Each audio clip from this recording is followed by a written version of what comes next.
Hello friends, good morning. आज की video में क्लास 10 एक्सरसाइज 5.1 क्वेश्चन नंबर 4 के 6th पार्ट से आगे करेंगे। तो 7th पार्ट देखो क्या है। 0, -4, -8, -12 एंड सो ऑन। इसको चेक करना है कि ये AP है या नहीं। तो क्या करेंगे, पहले D1 की वैल्यू निकालेंगे। D1 is equal to A2 minus का A1। A2 की वैल्यू कितनी है, -4, और A1 की वैल्यू कितनी है, माइनस में 0। तो क्या बन के आएगा, -4। D2 की वैल्यू निकालेंगे। D2 is equal to A3 minus का A2। A3 की वैल्यू कितनी है, -8, और माइनस में -4। तो क्या आंसर बन के आएगा, -8 माइनस माइनस क्या हो जाएगा, +4 इज इक्वल टू, जब इसको माइनस किया जाएगा तो ये -4 बन के आएगा। D3 की वैल्यू निकालेंगे। क्या बन के आएगी, A4 में से A3 को माइनस करेंगे, इज इक्वल टू -12 माइनस में A3 की वैल्यू है -8, इज इक्वल टू -12 प्लस में 8। तो कितना बन के आएगा, -4। Since D1 is equal to D2 is equal to D3, hence it is an AP। तो ये क्या हो जाएगी, AP। अब इसके बाद हमें इसकी नेक्स्ट 3 टर्म निकालनी है। तो क्या बन के आएंगी, A5 की वैल्यू निकालेंगे। तो क्या बनेगा, A5 is equal to A4 plus का D। तो A4 की वैल्यू कितनी थी, -12, -12 प्लस में D की वैल्यू क्या बन के आई हर केस में, -4। तो क्या बनेगा, -12 माइनस में 4 इज इक्वल टू -16। A6 की वैल्यू निकालेंगे। तो क्या आएगा, A5 प्लस का D, -16 प्लस में -4। तो इज इक्वल टू में -16 माइनस में 4 इज इक्वल टू -20 आ जाएगा ये। A7 की वैल्यू निकालेंगे। तो क्या होगा, A6 प्लस में D। A6 की वैल्यू कितनी, -20। तो -20 प्लस में -4। तो क्या बन के आएगा, -20 -4 इज इक्वल टू -24। तो 3 टर्म बन के आई हैं, वो कौन कौन सी हैं, -16, -20 और -24। तो यहाँ लिख देते हैं -16 -20 -24। ये 3 टर्म निकालनी थी, ये आंसर हो जाएगा। 4th क्वेश्चन का 8th पार्ट देखो क्या है। माइनस का 1/2, -1/2, -1/2, -1/2 एंड सो ऑन। इसको चेक करना है कि ये AP है या नहीं। तो सॉल्यूशन करते हैं। D1 की वैल्यू कैसे निकल के आएगी, A2 में से क्या माइनस करेंगे, A1। A2 की वैल्यू है -1/2, माइनस में A1 की वैल्यू क्या है, -1/2। तो क्या बन के आएगा, -1/2 माइनस माइनस क्या हो जाएगा, प्लस, और 1/2। देखो -½ और +½ तो क्या बन जाएगा, जब इसको ऐड करोगे तो 0 आ जाएगा ना इसका आंसर। तो D2 की वैल्यू निकालेंगे। तो क्या निकल के आएगी, A3 माइनस का A2 इज इक्वल टू में -1/2 माइनस का 1/2 इज इक्वल टू क्या बन के आएगा, ये -1/2 प्लस में 1/2 इज इक्वल टू 0। यानी कि हर केस में आपका 0 ही आंसर आएगा। D3 की वैल्यू निकालेंगे, वो भी कितनी बन के आएगी, 0। डायरेक्ट लिख सकते हो इसको, ठीक है। तो D1 D2 D3 तीनों की वैल्यू क्या आई है, सेम आई है, इसलिए क्या लिखेंगे, since D1 is equal to D2 is equal to D3, तीनों की वैल्यू सेम है, hence it is an AP। तो ये क्या हो जाएगी, AP। तो देखो इसकी जब नेक्स्ट 3 टर्म निकालोगे तो D की वैल्यू तो क्या है, 0 है। 0 को ऐड करने से कोई फ़र्क तो पड़ता नहीं है। तो कोई भी टर्म निकाल लेना, हर टर्म क्या आएगी, ये माइनस का 1/2 है ना, जैसे ये सभी माइनस के 1/2 हैं, तो बाकी की भी माइनस की 1/2 आएंगी। तो डायरेक्ट आप क्या लिख सकते हो, A5 is equal to A6 is equal to A7। यानी कि जो तीनों की तीनों टर्म्स हैं वो क्या निकल के आएंगी, माइनस का 1/2। ये आंसर आ जाएगा आपका। 4th क्वेश्चन का 9th पार्ट देखो क्या है। 1, 3, 9 एंड 27। इसको चेक करना कि ये AP है या नहीं। तो D1 निकालेंगे पहले। D1 is equal to A2 minus A1, तो क्या आएगा 3 में से 1 माइनस करेंगे तो 2, और D2 की वैल्यू निकालेंगे तो क्या आएगा A3 में से क्या माइनस कर दोगे A2, यानी कि 9 माइनस का 3। जब 9 में से 3 माइनस किया तो 6 बन के आया। तो देखो D1 की वैल्यू तो है 2 और D2 की वैल्यू है 6। D1 D2 इक्वल नहीं है, डायरेक्ट यहीं से क्या लिख सकते हैं, since D1 is not equal to D2, यानी D1 D2 इक्वल नहीं है, hence it is not an AP, इसलिए ये AP नहीं है। फोर्थ क्वेश्चन का 10th पार्ट देखो, A 2A 3A 4A and so on, इसको चेक करना ये AP है या नहीं है। वैसे तो इसमें डायरेक्ट पता लग रहा है कि देखो 2A में से A माइनस करोगे तो A आएगा, 3A में से 2A माइनस करोगे तो भी A आएगा, 4A में से 3A माइनस करोगे तो भी A आएगा, और उसके बाद मान लो 3 टर्म निकालोगे तो देखो ये A फिर 2A फिर 3A फिर 4A, तो आगे क्या आएगा 5A, फिर क्या आएगा 6A, फिर क्या आएगा 7A। तो डायरेक्ट वैसे ही देखने से भी पता चल रहा है इसको। तो सॉल्यूशन में क्या लिखेंगे हम, पहले D1 निकालेंगे, D1 is equal to A2 minus का A1 इज इक्वल टू में क्या आएगा, ये 2A में से A को माइनस कर देंगे, तो 2A में से जब A माइनस होगा तो क्या आएगा A ही आ जाएगा। D2 की वैल्यू निकालेंगे तो क्या आएगी, A3 में से A2 माइनस कर देंगे, A3 की वैल्यू कितनी है 3A माइनस में 2A, 3 में से 2 माइनस करेंगे तो 1 बचेगा ना, यानी कि 1 A बचा, 1 लिखने की ज़रूरत नहीं होती। D3 निकालेंगे तो क्या बन के आएगा, A4 में से A3 को माइनस कर देंगे is equal to 4A minus का 3A, ये भी क्या आएगा A, since D1 is equal to D2 is equal to D3, तीनों क्या हैं सेम है, तो इसलिए क्या हो जाएगी ये AP, hence it is an AP। तो इसकी नेक्स्ट टर्म निकालेंगे तो क्या बन के आएंगी, डायरेक्ट भी लिख सकते हैं इसमें, A5 की वैल्यू तो क्या आएगी 5A, और A6 की वैल्यू क्या आएगी 6A, और A7 की वैल्यू क्या आएगी 7A। फोर्थ क्वेश्चन का 11th पार्ट देखो क्या है, A स्क्वेयर A की पावर क्यूब A की पावर 4 एंड सो ऑन, तो इसको चेक करना ये AP है या नहीं। तो देखो पीछे हमने क्वेश्चन किया था, उसमें आपको क्या बताया था कि जब पावर बढ़ती जाती है ना और बेस सेम हो तो वो क्या बन के आती है, वो GP होती है हमारी, AP नहीं है ना। और ये GP का कंसेप्ट आपका अगली क्लास में आएगा। तो पहले तो D1 निकालेंगे, तो D1 क्या बन के आएगा, D1 is equal to A2 में से माइनस करेंगे A1, A2 की वैल्यू क्या है A स्क्वेयर में से A को माइनस करना है, तो देखो क्या बन के आएगा, इसमें से और इसमें से हम क्या कॉमन आउट ले सकते हैं, A कॉमन आ जाएगा ना यहाँ से। तो देखो 2 पावर थी और 1 पावर बाहर आ चुकी, कितनी बचेगी A बच जाएगा यहाँ पे, माइनस में ये A बाहर आ चुका है तो क्या बचेगा यहाँ पे 1। तो D1 की वैल्यू ये बन के आएगी आपके पास। अब D2 की वैल्यू निकालेंगे तो वो क्या बनेगा, D2 is equal to A3 minus का A2, A3 की वैल्यू क्या है A की पावर क्यूब, और A2 की वैल्यू क्या है A स्क्वेयर। अब इन दोनों में से देखो क्या कॉमन ले सकते हैं हम, यानी कि A की पावर 2 कॉमन आउट आ सकता है यहाँ से, तो क्या लिखा A स्क्वेयर ब्रैकेट के अंदर, देखो 3 पावर में से 2 पावर बाहर आ गई तो क्या बचेगा अंदर, 1 पावर ही बच जाएगी, 1 लिखने की ज़रूरत नहीं होती। A माइनस में A स्क्वेयर बाहर आएगा तो क्या बचेगा 1। तो देखो इसको और इसको जब चेक कर रहे हैं ये चीज़ तो सेम है, यहाँ पे A की पावर 1 है और यहाँ पे A की पावर कितनी है 2, तो दोनों इक्वल नहीं है ना D1 और D2। तो आगे क्या लिखेंगे, since D1 is not equal to D2, D1 D2 equal नहीं है, हैंस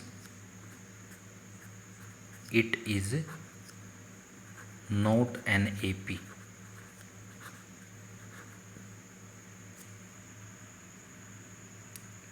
फोर्थ क्वेश्चन का 12th पार्ट देखो क्या है, √2 √8 √18 और √32, इसको चेक करना AP है या नहीं। तो जो रूट वाले होते हैं ना, सबसे पहले हम उनको क्या करते हैं सोल्व करके लिखते हैं। अब सोल्व कैसे होगा वो देखो, जैसे ये रूट में 2 है, रूट में 2 का तो कुछ कर नहीं सकते, ये तो सेम आएगा। जैसे 8 है ना रूट के अंदर, तो इसको देखो √8 को क्या लिखा जा सकता है, √8 है ना, इसको हम क्या लिख सकते हैं, जैसे ये 8 दिया हुआ, इसके फैक्टर करके देख लो क्या आएंगे, 2 4 जा 8 और आगे करेंगे तो क्या हो जाएगा, 2 2 जा 4 और 2 1 जा 2। अब इसके बाद हम पेयर बनाते हैं, तो पेयर देखो कितने का बना है, ये पेयर बन जाएगा ना यहाँ से, यानी कि 2 का ये पेयर बना है एक, और ये 2 क्या है, अकेला रह जाता है, इसका तो कोई पेयर नहीं बचा ना। तो जो भी चीज़ अकेली रह जाती है उसको तो रूट के अंदर लिख देते हैं, तो रूट के अंदर क्या जाएगा 2, और जो भी पेयर बन जाता है ना उसको हम एक बार लिखते हैं बाहर रूट के। तो जैसे 2 का पेयर बना है तो ये क्या बन के आएगा 2, यानी 2√2 बन के आएगा ये। तो देखो ऐसे ही 18 का और देखते हैं क्या आएगा, 18 के जब फैक्टर करेंगे तो क्या आएगा, 2 9 जा 18 और फिर जाएगा ये 3 पे, 3 3 जा 9 और 3 1 जा 3।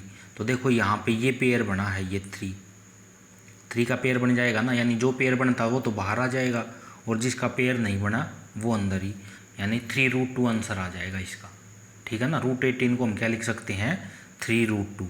ऐसे ही 32 को क्या लिखा जा सकता है, 32 के जब फैक्टर करोगे तो क्या बन के आएंगे, 2 के टेबल पे जाएगा ये तो 16 आ जाएगा, और फिर क्या आएगा 8, फिर क्या आएगा 4 और फिर क्या आएगा 2 2 जा 4 और 2 1 जा 2। तो देखो इसमें क्या क्या पेयर बनी है, एक तो 2 का पेयर ये बन जाएगा और एक 2 का पेयर ये बन जाएगा, यानी जो अकेला बचता उसको तो क्या लिखते हैं रूट के अंदर, तो रूट में तो क्या आएगा 2 आ जाएगा। अब यहाँ ध्यान से देखना है, तो देखो 2 पेयर बने हैं, ये 2 का और 2 का, तो पेयर जितने भी बनते हैं ना उस पेयर में से हम नंबर को एक ही बार लेते हैं, जैसे 2 तो यहाँ से ले लेंगे और 2 यहाँ से, तो जब दोनों को मल्टीप्लाई किया जाएगा 2 को 2 से कितना बन के आएगा 4, तो इसका आंसर कितना आएगा 4√2 आ जाएगा जब इसको आप सोल्व करके लिखोगे। तो देखो दोबारा देख लो क्या बताया है, जब इसके ये फैक्टर करके देखे तो ये पेयर बन के आए हैं हमारे पास, ठीक है, 2 पेयर बने हैं 2 के और 2 के। तो जो भी पेयर बनते हैं ना उनको तो हम लिखते हैं रूट के बाहर, जैसे यहाँ से लिखा एक 2 और फिर ये 2 मल्टीप्लाई करेंगे तो कितना आ जाएगा ये 4, और जो पेयर नहीं बनता वो रूट के अंदर आ जाता मल्टीप्लाई के अंदर, तो क्या बनेगा ये 4√2। देखो इसको सोल्व करने का और दूसरा तरीका क्या हो सकता है विदाउट फैक्टराइजेशन के, अंडर रूट के लिए हम टेबल पढ़ते थे कौन सा, 1 1 जा 1, 2 2 जा 4, 3 3 जा 9, 4 4 जा 16, 5 5 जा 25, मतलब आगे भी ऐसे ही चलता जाएगा ये, है ना।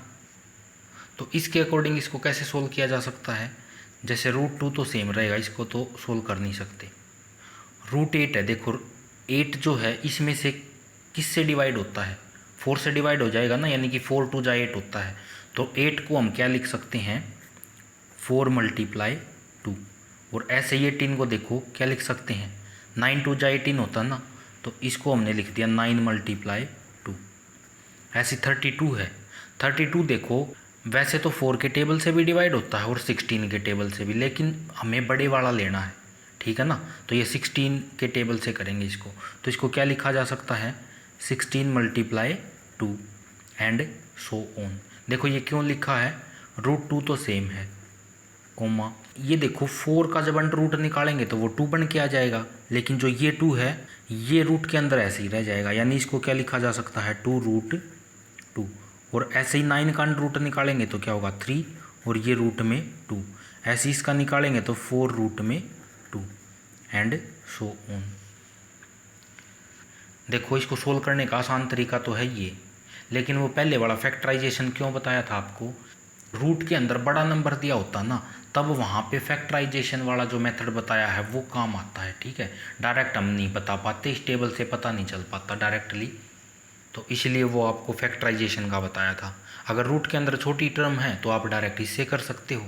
तो अब इसको AP चेक करेंगे तो क्या करना पड़ेगा, D1 की वैल्यू निकालेंगे, D1 = क्या होता है, यानी सेकंड टर्म में से फर्स्ट टर्म माइनस करते हैं, 2√2 में से क्या माइनस कर देंगे √2, तो ये क्या बन के आएगा √2 आ जाएगा माइनस करेंगे तो। ऐसे ही D2 की वैल्यू निकालेंगे तो वो क्या बन के आएगी, इस थर्ड टर्म में से सेकंड टर्म को माइनस करेंगे, 3√2 माइनस में 2√2, तो देखो रूट वाला जो रहता है सेम प्लस माइनस करते हैं तो रूट के जो बाहर लगा होता ना वो माइनस होता। जैसे 3 में से 2 माइनस किया तो कितना आएगा 1, तो ये 1√2 आएगा। 1√2 को हम सिंपली क्या लिख सकते हैं √2। D3 की वैल्यू निकालेंगे वो क्या बन के आएगी 4√2 माइनस में 3√2। तो इसका भी आंसर कितना आएगा रूट में 2। तीनों की तीनों वैल्यू सेम आ गई तो क्या लिखेंगे since D1 is equal to D2 is equal to D3, यानी तीनों की वैल्यू सेम है, hence it is an AP। तो ये क्या हो जाएगी AP। अब इसकी नेक्स्ट 3 टर्म निकालेंगे तो A5 क्या बन के आएगी इज इक्वल टू A4 के अंदर D ऐड करेंगे। A4 की वैल्यू उसने क्या दी हुई थी 4√2, इसमें ऐड करना है कितना √2 5√2। A6 की वैल्यू निकालेंगे वो क्या बन के आएगी यानी 5√2 के अंदर √2 ऐड करेंगे तो ये क्या हो जाएगा 6√2। और A7 की वैल्यू निकालेंगे ये क्या बन के आएगी 6√2 में √2 ऐड करो इज इक्वल टू 7√2। तो ये 3 वैल्यू निकल के आ जाएंगी आपकी। देखो इसका 13th पार्ट करते हैं। सेम आपका 12th के जैसा ही है, ये रूट के अंदर टर्म दे रखी हैं। तो सबसे पहले हम इसको सिंप्लीफाई करेंगे। तो सिंप्लीफाई कैसे होगा देखो फर्स्ट में √3 तो सेम आएगा, नेक्स्ट लिखा हमने रूट में 6। अब ये देखो 9 का अंडर रूट कितना आता है 3, और 12 को कैसे करेंगे फैक्टर करके देखो 12 के 2 6 जा 12 और 2 3 जा 6 और 3 1 जा 3। तो देखो √12 है, इसको हम क्या लिख सकते हैं 2√3 एंड सो ऑन। अब D1 की वैल्यू निकालेंगे तो वो क्या बन के आएगी D1 इज इक्वल टू, यानी √6 में से क्या माइनस करना है √3। अब देखो यहाँ से हम ना थोड़ा सा चेंज करते हैं जो कि पिछले क्वेश्चन में नहीं था ऐसा। क्या चेंज है इसमें रूट में जो 6 है उसको हम क्या लिख सकते हैं रूट में 2 मल्टीप्लाई में रूट में 3, क्योंकि जब मल्टीप्लाई होगा तो रूट में 6 ही आ जाएगा ना, ये माइनस में √3। ऐसा क्यों किया ताकि हम कॉमन आउट ले सकें। तो यहाँ से क्या कॉमन आउट आएगा रूट में 3, तो ब्रैकेट के अंदर बचेगा √2 माइनस का 1। तो ये बन के आया आपका D1। ऐसे D2 निकालेंगे तो वो क्या बन के आएगा 3 माइनस में √6। तो देखो 3 को हम क्या लिख सकते हैं √3 मल्टीप्लाई √3। क्यों, क्योंकि 3 को 3 से मल्टीप्लाई किया तो 9, और 9 का अंडर रूट कितना आ जाता है 3। ऐसे ही रूट में 6 को क्या लिखा रूट में 2 मल्टीप्लाई में रूट में 3। यहाँ से कॉमन आउट लेंगे √3 तो क्या बन के आएगा ये √3 माइनस में यहाँ पे बचेगा √2। तो देखो D1 की वैल्यू और D2 की वैल्यू चेक करो कितनी बन के आई, ये √3 कॉमन ठीक है, लेकिन ब्रैकेट में यहाँ पे तो √2 माइनस 1 है और यहाँ √3 माइनस √2 है। इसका मतलब दोनों वैल्यू अलग अलग है ना, D1 D2 इक्वल नहीं आए, तो इसलिए क्या लिखेंगे since D1 is not equal to D2 hence it is not an AP। तो ये क्या नहीं है AP। लेकिन अगर मान लो आप इसको ऐसे नहीं लिखोगे ना ये ओपन करके, तब देखो कभी ऐसे करो √6 में से √3 माइनस कर दिया तो रूट में 3 आ जाएगा। रूट के अंदर वाला माइनस प्लस नहीं होता कभी भी। देखो नेक्स्ट 14th पार्ट देखो क्या है 1 स्क्वेयर 3 का स्क्वेयर 5 का स्क्वेयर और 7 का स्क्वेयर एंड सो ऑन। तो पहले तो ये सोल्व करके लिखेंगे क्या बन के आएगा 1 का स्क्वेयर क्या होता है 1, 3 का स्क्वेयर क्या होता है 9 और 5 का स्क्वेयर 20, 5 7 का स्क्वेयर 49 एंड सो ऑन। तो यहाँ से D1 और D2 की वैल्यू निकालेंगे। D1 क्या बन के आएगा 9 माइनस का 1, यानी सेकंड में से फर्स्ट माइनस किया तो ये बन के आया 8। और D2 की वैल्यू निकालेंगे ये क्या हो जाएगा 25 माइनस का 9, तो कितना बन के आएगा ये 16।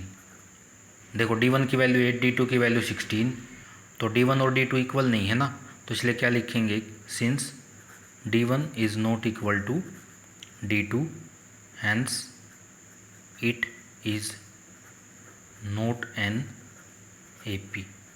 तो ये AP नहीं है। 15th पार्ट देखो क्या है 1 का स्क्वेयर 5 का स्क्वेयर 7 का स्क्वेयर और 70 3 एंड सो ऑन। बिल्कुल ऊपर वाले क्वेश्चन जैसा इसको सोल्व करेंगे तो क्या बन के आएगा, 1 का स्क्वायर 1, 5 का स्क्वायर 25, 7 का स्क्वायर 49 और ये 73 एंड सो ऑन। D1 की वैल्यू निकालेंगे, क्या बन के आएगा 25 माइनस का 1 तो कितना आया ये 24, और D2 की वैल्यू निकालेंगे तो क्या बन के आएगा 49 में से 25 माइनस करेंगे, 49 माइनस 25 इज इक्वल टू 9 में से 5 माइनस किया तो 4 और 4 में से 2 माइनस किया तो 2। D3 की वैल्यू निकालेंगे तो वो क्या आएगी 73 माइनस का 49। तो जब इसको माइनस किया जाएगा तो ये 24 ही आ जाएगा बन के। देखो तीनों वैल्यू यहाँ पे सेम आई है ना, तो क्या लिखेंगे, since D1 is equal to D2 is equal to D3 hence it is an AP। तो ये क्या हो जाएगी AP हो जाएगी। अब इसकी नेक्स्ट 3 टर्म निकालेंगे, वो क्या बन के आएंगी, A5 निकालेंगे तो वो क्या हो जाएगा 73 के अंदर D की वैल्यू कितनी निकल के आई है 24, तो 24 ऐड करेंगे तो वो क्या बन के आएगी 4 और 3 कितना होता है 7, और 7 और 2 कितना हो जाएगा 9। A6 की वैल्यू निकालेंगे वो क्या हो जाएगा 97 में 24 ऐड कर देंगे, 7 और 4 11, 10 और 2 12 यानी 121। A7 की वैल्यू निकालेंगे तो क्या हो जाएगा 121 में 24 ऐड कर दो, 4 और 1 5, 2 और 2 4 और 1, तो ये 3 वैल्यू निकल के आएंगी आपकी 97, 121 और 145। अगर आप इसकी PDF देखना चाहते हो तो वो आपको डिस्क्रिप्शन बॉक्स में प्रोवाइड कर दी जाएगी, वहाँ से डाउनलोड कर सकते हैं। और अगर आपको वीडियो पसंद आई तो लाइक एंड शेयर करें और चैनल को सब्सक्राइब करें। Thank you.